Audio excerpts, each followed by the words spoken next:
Aujourd'hui, avec la puissance de l'auto-éducation, je viens dire qu'au lieu d'avoir des milliards, il vaut mieux avoir des milliardaires. Ça veut dire que quelqu'un qui arrive à former 1000 personnes et que chacun a 1 milliard, ça veut dire qu'il a 1000 milliards. Il a 1000 personnes capables de mobiliser 1000 milliards. Mais si c'est lui seul qui a 1000 milliards, vous voyez déjà que c'est une pauvreté. Et le monde nous a classé des gens dans des magazines Forbes et tout, que sa fortune est estimée à 100 milliards, 200 milliards. Et quand on regarde souvent autour de lui, on voit que la personne même n'a même pas formé 5 riches. La personne s'est battue, peut-être même avec des concurrences déloyales. Donc c'est pourquoi ce livre vient dire qu'il est l'heure pour que nous mettons la valeur humaine d'abord et que nous produisons des hommes de qualité avant de passer à la dernière étape qui est celle de l'argent. Voilà les sous-thèmes. Donc il parle beaucoup de la spiritualité, la morale et l'argent. Si tu n'es pas allé à l'école et puis tu as Coran chez toi, si tu n'es pas allé à l'école et puis il y a Bible chez toi, tu peux payer ça là et puis t'en sortir. Alors, je sais comment on tue et je sais comment on ressuscite.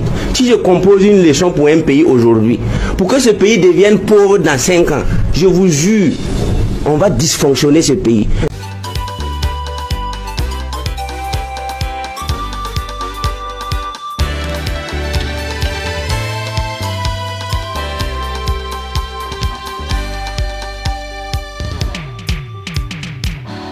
Si tu n'es pas allé à l'école et puis tu as Coran chez toi, si tu n'es pas allé à l'école et puis il y a Bible chez toi, tu peux payer ça là et puis t'en sortir.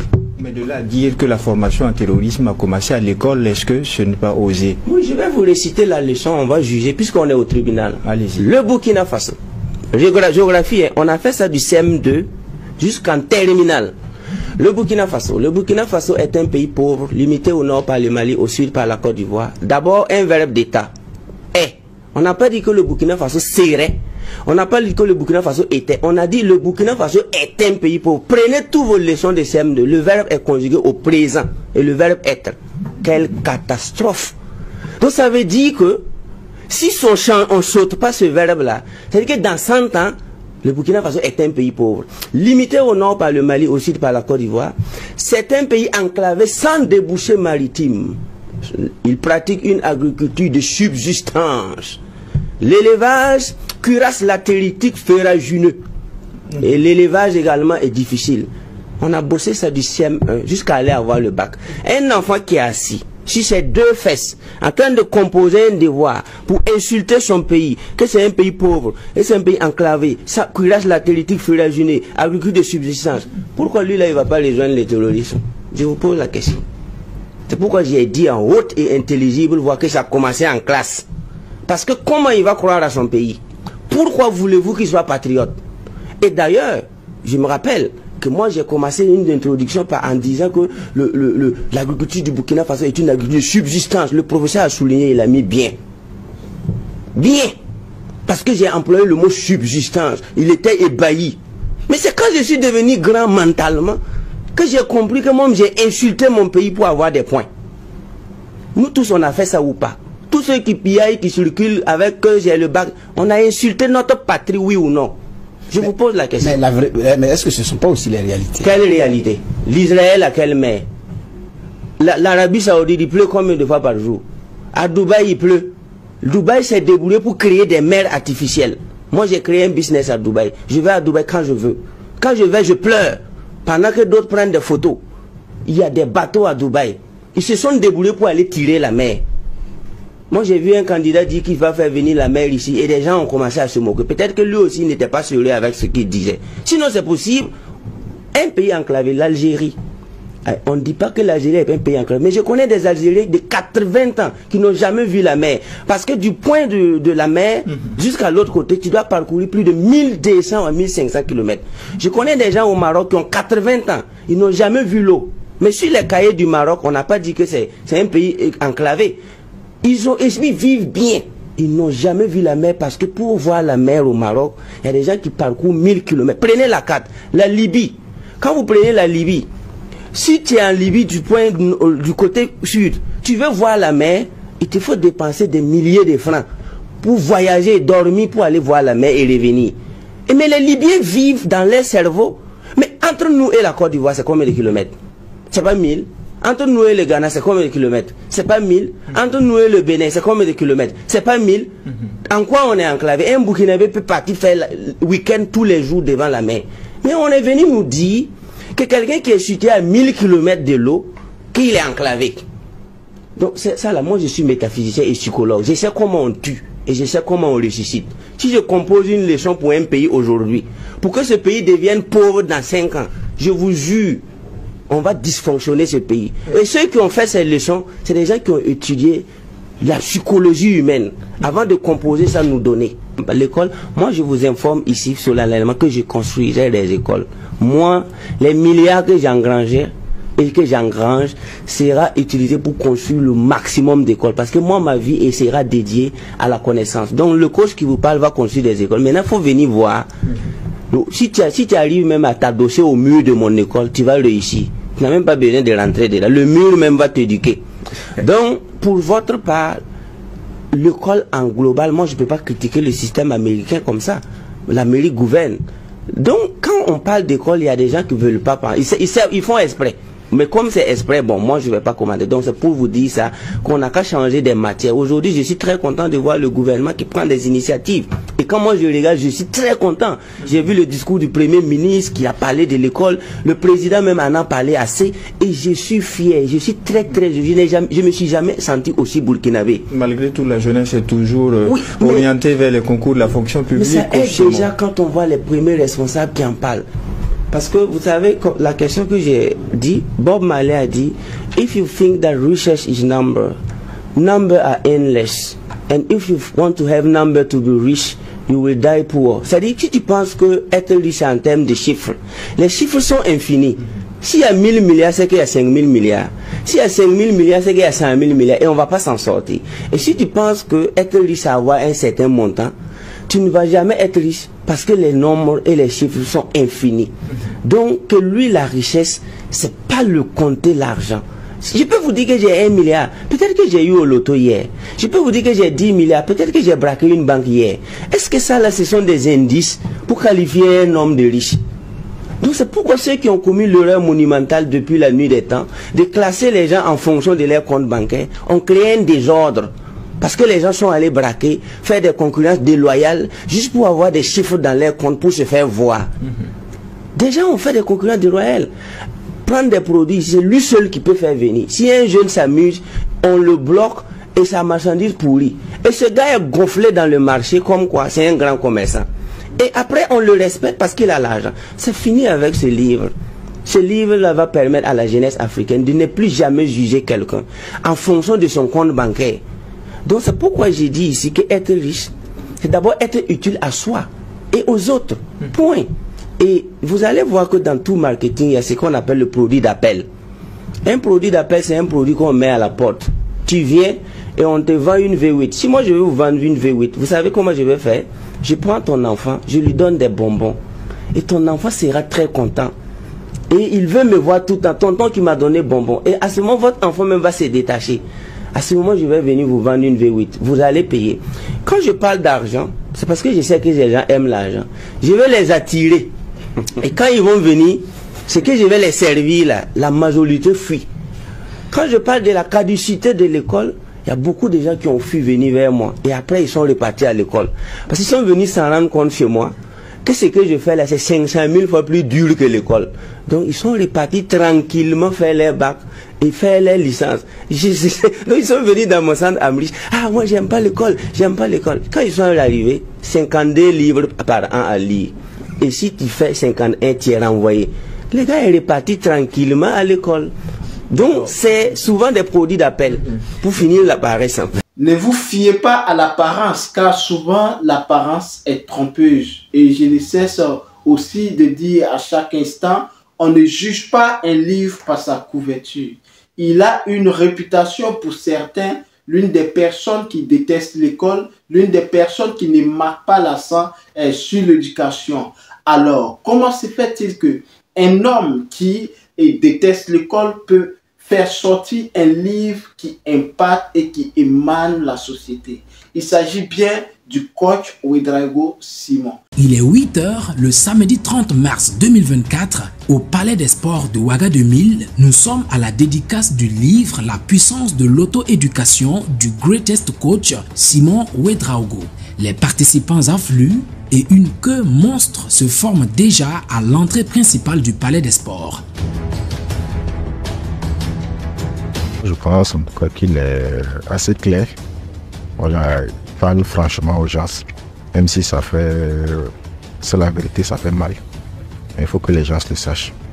Et ce qui me plaît chez lui.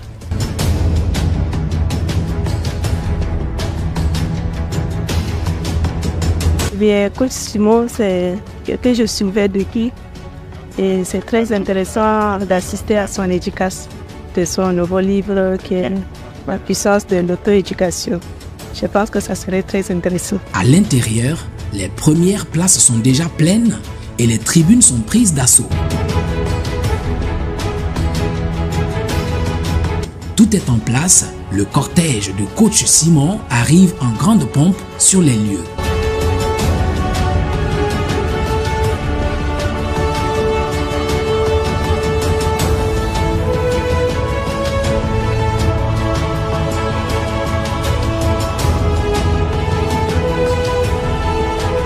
Lorsque coach Simon Ouedraogo est annoncé dans la salle, c'est standing ovation.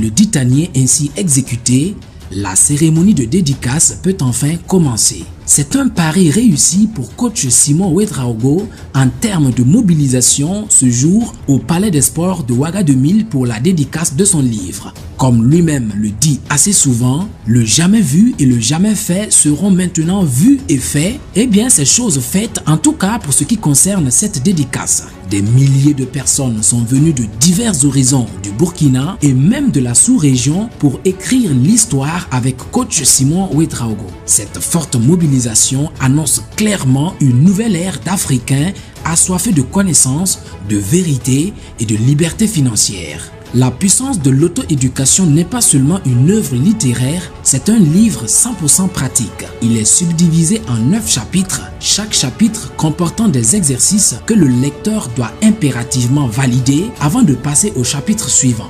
C'est un livre testé et approuvé par l'auteur lui-même qui montre dans l'ouvrage comment générer un chiffre d'affaires pouvant aller de 60 000 à 240 millions de francs CFA en validant progressivement des étapes énumérées dans le livre. De façon pratique, ce livre vous enseigne la connaissance de soi, le noble chemin de l'entrepreneuriat à travers l'éducation utile par soi-même et la formation.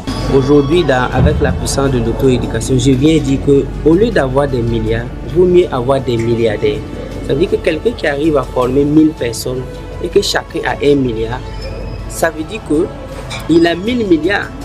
Il a 1000 personnes capables de mobiliser 1000 milliards. Mais si c'est lui seul qui a 1000 milliards, vous voyez déjà que c'est une pauvreté. Et le monde nous a classé des gens dans des magazines Forbes et tout, que sa fortune est estimée à 100 milliards, 200 milliards.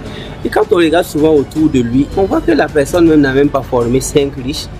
La personne s'est battue, peut-être même avec des concurrences déloyales. Donc c'est pourquoi ce livre vient dire qu'il est l'heure pour que nous mettons la valeur humaine d'abord et que nous produisons des hommes de qualité avant de passer à la dernière étape qui est celle de l'argent. Voilà les sous-thèmes. Donc il parle beaucoup de la spiritualité, la morale et l'argent. Ça peut aller ensemble. On peut être spirituel, de haute moralité et avoir beaucoup d'argent. C'est ce que je veux que la jeunesse comprenne. Le succès basé sur le planning, le succès basé sur la lecture des livres, le succès basé sur des activités et je dirais qui apporte un plus à la valeur humaine, c'est ce type de succès qui va nous sauver. Donc pour ma part, je veux que tous les jeunes africains, voire burkinabés, Et sache qu'avec ce livre, c'est un roadmap. Le deuxième niveau, c'est 60 000. Et le troisième niveau, ça va te demander d'apprendre, de lire minimum 100 livres, de suivre 100 documentaires. Voilà un livre qui t'oblige d'abord à suivre des vidéos, des documentaires pour comprendre le monde. Et le quatrième niveau te demande d'avoir 1 800 000. Jusqu'au 8e niveau qui te demande d'avoir 240 millions.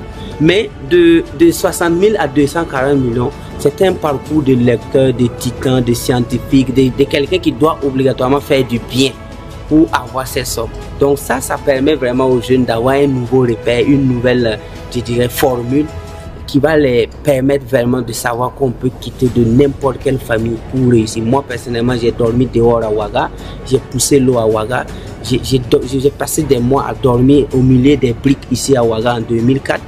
Je mangeais à peine un repas par jour.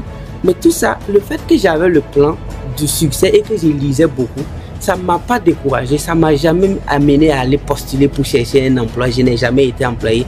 Et je faisais la vente ambulante avec fierté. Et j'économisais mes 10 000, 20 000. Et quand j'ai 300 000, j'essaie d'aller créer une autre activité. C'est comme ça que j'ai fait pour pouvoir devenir millionnaire.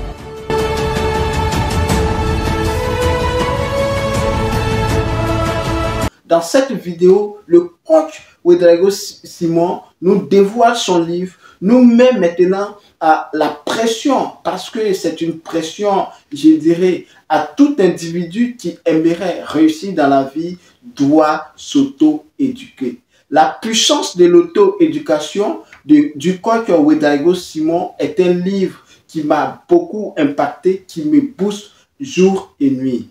Évidemment, vous laissez en commentaire ce que vous pensez de ce livre. Si vous l'avez, si vous ne l'avez pas encore, vous pouvez partir sur Amazon, acheter directement. Quant à moi, j'ai eu pas mal de leçons que j'ai tirées avec ce livre. Alors, mes amis, que pensez-vous réellement sur l'auto-éducation?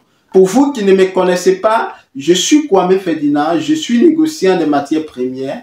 Je suis spécialisé dans les cultures pérennes telles que le cacao, les noix de cajou, les palmiers à huile.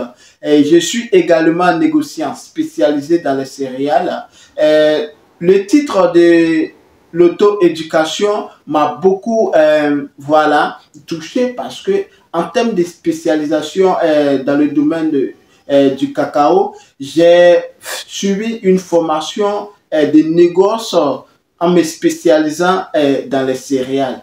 Juste après cette formation-là, je me suis moi-même promis de me spécialiser aussi dans le cacao parce que c'est un domaine qui me passionne, c'est un domaine qui, je suis né là-dedans. Donc, à force d'étudier, à force de mener des recherches, j'ai présenté ces recherches-là aux personnes qualifiées et voilà, j'ai eu mon diplôme en spécialisation de cacao.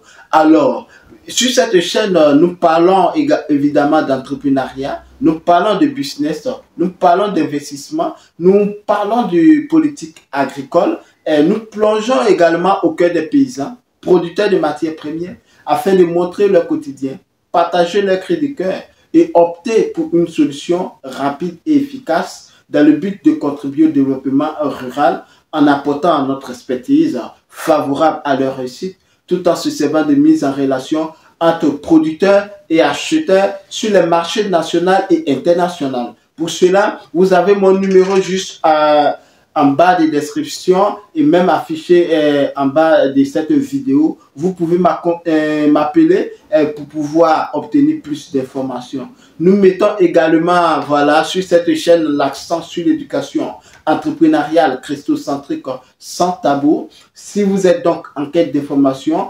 judicieuses, capitales pour le développement de vos business, soyez les bienvenus car cette chaîne est faite pour vous. Si vous êtes nouveau sur cette chaîne, n'hésitez pas à vous abonner afin de recevoir en permanence nos publications sur cette chaîne. Activez la cloche de notification. J'espère que cette vidéo vous a été très utile. On se donne rendez-vous pour une prochaine publication. Sur ce, prenez soin de vous. À très bientôt. À Météo.